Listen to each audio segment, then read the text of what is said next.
C'était une centaine d'avocats du Congo central, particulièrement s'est réunis au sein de la structure Toge Noire à avoir marché pacifiquement dans le riz de la ville portuaire de Matadi. Ce lundi 28 février, le manifestant sollicite du président du Conseil supérieur de la magistrature des changements à la tête du tribunal de paix et du tribunal des grandes instances de Matadi dans la province du Congo central. Ces avocats les reprochent pour Madame Judith Ngalula l'incompétence notoire et le manque de respect. Pour les seconds, Piroussar Boniemé, en plus de l'incompétence, des comportements assimilables à la corruption, un zèle amer, le manque du respect de délai de prononcer des jugements.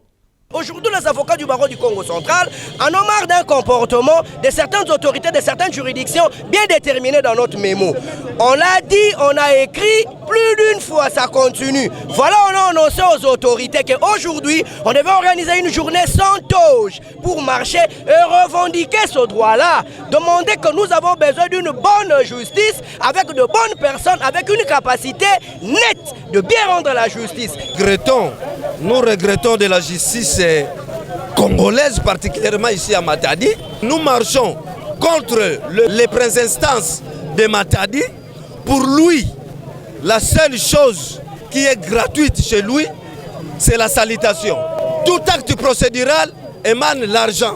Pour la principale de Matadi, la présidente est là, pour elle fait qu'injurier les avocats. Elle n'a pas de respect envers les avocats. Déjà, au lieu du rassemblement à la cour d'appel de Matadi, ces avocats ont été empêchés d'accéder à l'intérieur du palais de justice de la province du Congo central par des éléments de la police qui disent avoir reçu l'ordre de leur hiérarchie.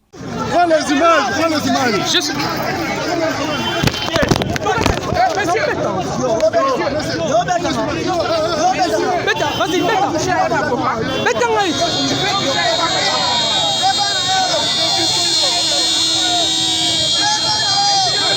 Après ces moments de confrontation entre la police et les avocats, l'ordre reçu de leur hiérarchie sera complètement levé et ces avocats descendront enfin dans la rue pour amorcer leur marche avec pour itinéraire la cour d'appel, le parquet général de Kalankala et comme point de chute le gouvernorat de la province où leur mémo a été reçu par Maître Mvwezolo, directeur de cabinet du gouverneur intérimaire.